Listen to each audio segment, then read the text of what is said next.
সেটা হচ্ছে কিছু রাজনৈতিক দল তারা শিক্ষা নেয় নাই, তারা শেখ হাসিনার কাছ থেকে ওই পদক্ষেপ গুলো এখনো বাংলাদেশে চালু রাখতে চায়।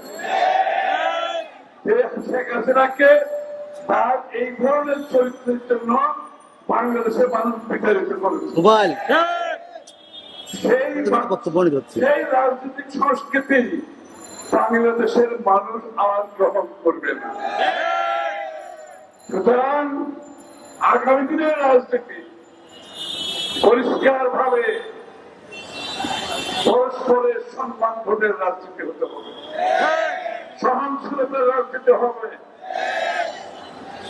একে অপরের সাথে ভিন্ন মত পোষণ করেও সম্মান প্রদর্শন করতে হবে। যারা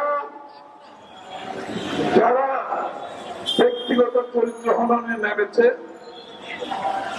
রাজনীতিবিদদের বিরুদ্ধে অশালীন বক্তব্য রাখছেন, উস্কানিমূলক বক্তব্য রাখছেন, বাংলাদেশের রাজনীতিতে তাদের কোনো ভবিষ্যৎ নাই। বাংলাদেশের মানুষ আজকে ভিন্ন রাজনীতি দেখতে চায়, সুস্থ সম্মানজনক রাজনীতি দেখতে চায়।